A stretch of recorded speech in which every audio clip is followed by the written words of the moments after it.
Let us turn our attention now to some of the major political and economic trends in the 1920s. We'll start with the election of 1920. It pits a Republican, Warren G. Harding, against James Cox, Democrat, and Warren Harding is going to run on a campaign slogan of return to normalcy, that the progressive era and the Wilsonian internationalism that had come before the 1920s was an aberration, and that the Republic needed to return to its older values, not to get involved in some sort of League of Nations or any sort of entangling alliances with the rest of the world. Harding's platform will be contrasted with that of James Cox, who's going to support Wilson's international agenda and supported U.S. membership into the League of Nations.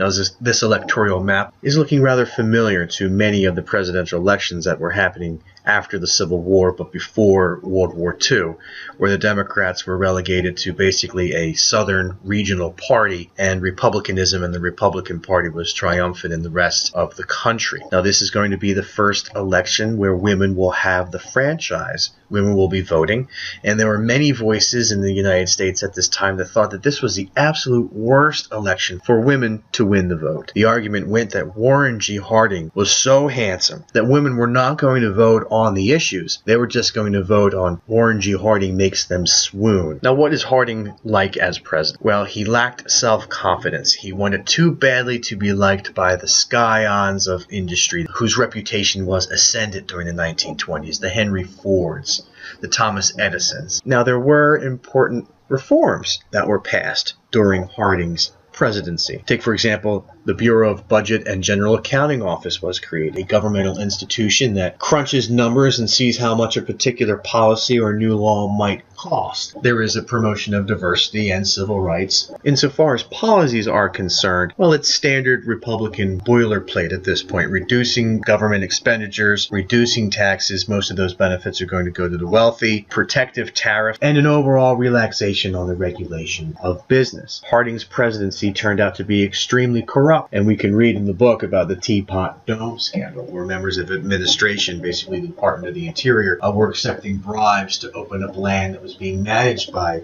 the federal government for exploitation by business interests. We see the rise of the modern consumer economy during the 1920s. The United States had become the wealthiest nation in the world as a result of World War I, and with the industrial production of Europe being destroyed by the war, the United States was in a prime position at the beginning of the 1920s. And one of our innovators is going to be Henry Ford, who's going to introduce new techniques of production and pay to the automotive industry. The biggest technique in production that's going to be introduced is the assembly line, where before a worker was expected to completely assemble an engine or a radio or a car or whatever the product may be by themselves, Henry Ford adopted the idea that you should have one worker become very good at one particular aspect of that construction and then pass the work on to someone else who can become an expert at a different part of the assembly of a large complicated machine like a car. Ford will become synonymous with the Ford Model T, the first automobile that was really affordable for the masses. And in its first years of production, it would take 12 hours to assemble a Model T from start to finish. Now contrast that with the last year of availability for the Ford Model T, where it took less than 20 minutes to assemble one. He's also going to introduce the $5 day. With the $5 day, the idea that Ford is trying to inculcate here is that he wants his workers to be able to afford the product that they are selling. And it's really a smart strategy. Not only will it make the best workers want to come and work at your automotive, but it's also a wonderful form of self-promotion and self-advertising. The rise of the car culture is going to have a tremendous effect on American society. It's going to change architecture. It's going to change sexual relations. It's going to expand the freedom of movement that Americans will have to cross the landscape, and homes will be designed differently to incorporate garages or driveways. We have to construct and maintain paved roads, which are going to create jobs. And the places where these cars go will require some sort of lot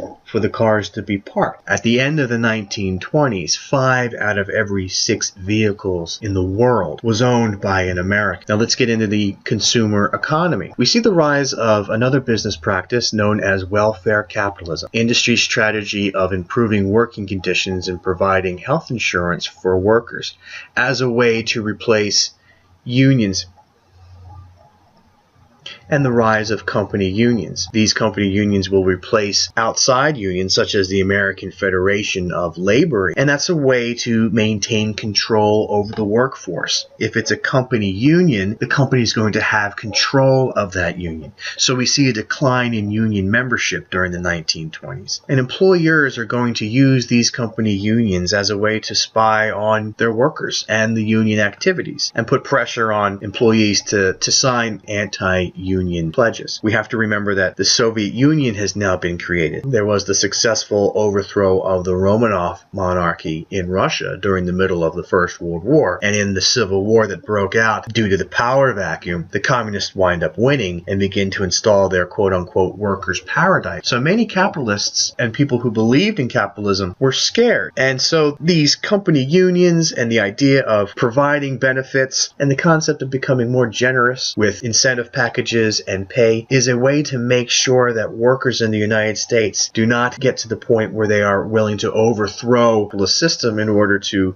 create some sort of socialist or communist paradise. Now here's an image of an assembly line from Ford Motor Company's plant in Detroit, Michigan. And we can see how these Model Ts are moving across the assembly line, and in certain spots, strategic spots on that assembly line, there will be a worker who's tasked with adding a specific piece to the vehicle until it moves down the assembly line to another worker who's going to add their own unique separate piece to the vehicle. The 1920s consumerism, it's going to pave way for a new advertising as well. Supermarkets are going to replace the old over-the-counter stores, and a very new and important piece of the modern consumer economy is going to be introduced during the 1920s, the idea of buying on credit, with installment payments becoming the method to acquire goods. America quickly becomes addicted to this new concept of buying on credit, to the point where there's even Americans who are buying stocks basically on the margin on credit as well. Car is going to be the key object of desire. Prices of stocks and shares are rising steadily during the 1920s. Mutual funds are going to become a popular form of investment, and individuals are going to get involved more and more in the market. It's going to be an economic boom that's boosted by real estate, particularly in Florida. However, there's going to be 2 devastating hurricanes that moved through Florida during the 1920s, and that's going to create a chilling effect in the real estate boom. That's going to be one of the first ripples on what is a seemingly calm economic waters for the United States in the 1920s. Now here is what a new modern convenience store in the 1920s is going to look like. Contrast that with the Heinz advertisement. That's the classical form of purchasing goods in the United States that's going to be replaced in this new consumerism. So whereas with the Heinz advertisement, you would go to the counter and there would be a gentleman that would then grab the items that you want from beyond the shelf. In the new consumerism that's established in the 1920s, the individual moves through the commercial landscape, acquiring what they want from the myriads of goods and products that are available in the new, modern, fully stocked supermarket. And here's an example of some of the advertisements that we see during the 1920s. Give your throat a vacation. Smoke a fresh cigarette. More doctors smoke Camels than any other cigarettes. And then here, this is a very interesting photo. One of the major technological innovations of the 1920s is the electric motor, and we're going to see electricity. And this is one of our first hair dryers. Now, what contributes to the end of the Progressive era? Of course, there's the failure of the League of Nations and the Versailles Treaty to be ratified by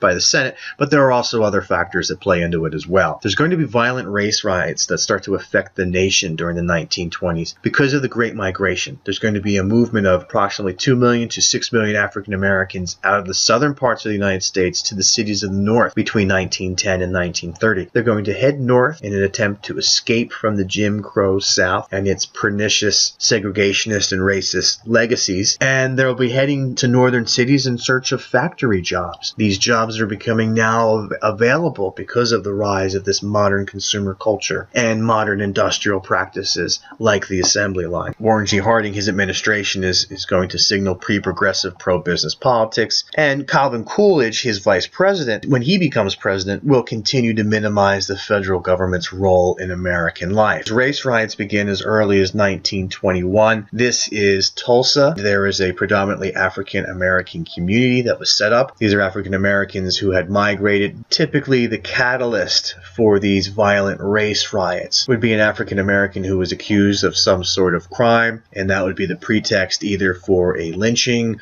or a riot. And 10,000 African Americans were left homeless after this riot, this Tulsa race riot in 1921, and these race riots would be happening all throughout the period. Now, the rise of the dominant Republican Party that embraced a business-first philosophy, and the country is going to be going through a Red Scare during the 1920s. There's a real fear that the United States was vulnerable to a communist takeover, and we can see this in the Sacco and Vanzetti case. These are Italian immigrant suspects in a 1920 payroll heist. We can see the headline from the Industrial Worker, so this is going to be a union newspaper. Sacco Vanzetti to die. The date of execution is set for August 11th. Federal lynching of Sacco and Vanzetti means death of respect for all capitalist institutions. So there's newspapers like this all over the country that are framing things that are happening in the United States within a communist, Marxist framework. And for many Americans, this is uncomfortable, that perhaps there is going to be some sort of subterfuge or sabotage, and workers will try to unite and overthrow the American capitalist system. Now, later forensic evidence does show that Sacco and Vanzetti probably were guilty of this particular payroll heist. But in the 1920s, there were many individuals, particularly from the working class, that saw this case through the lens of a capitalist society, trying to make sure that there wasn't going to be any type of worker revolt or revolution based off of Marxist principles. And the end of the Progressive Era is also going to be hearkened in with the ratification of the 18th Amendment in 1920. That is going to prohibit the manufacture, sale, or transportation of intoxicating liquors in the United States. And then that 18th Amendment is going to be given teeth by the Volstead Act, which was going to lay down strict punishments for violating the 18th Amendment. Now, there are many people in the country who saw this as a vindictive law aimed at some of the newly arriving immigrants, the Italians, the Germans with a long-standing beer culture, the Irish who have drinking as part of their culture, as a way to show some form of social control over them by the Protestant white Anglo-Saxons that dominated American society and were feeling some anxiety regarding the newly arriving Europeans, because they were of a different culture, they were from different countries, and from a religious perspective, they weren't Protestant. For the most part, they were Catholic. And so we see the rise of speakeasies during the Prohibition, the clandestine bar that's designed to serve alcohol. This is going to lead to a great deal of crime, because many of these speakeasies are going to receive their supplies from ethnic gangs. Al Capone and the mob cornered the clandestine bar and alcohol market in Chicago. One way that Americans could get alcohol, whiskey in particular, was with a doctor's note. Whiskey could be acquired with a prescription from your doctor. And so we see this massive rise in pharmacies, and to borrow a popular phrase from our era, medical whiskey. Also, we're going to see a rise in church attendance, because individuals want to have access to the communion wine. And what is really going to happen with Prohibition? It's going to inculcate a dangerous and robust disregard for the law, to the point that it was said that the 18th Amendment made more criminals out of law-abiding citizens than any other piece of legislation in American history. Now let's turn our focus to what's going on in social and popular culture.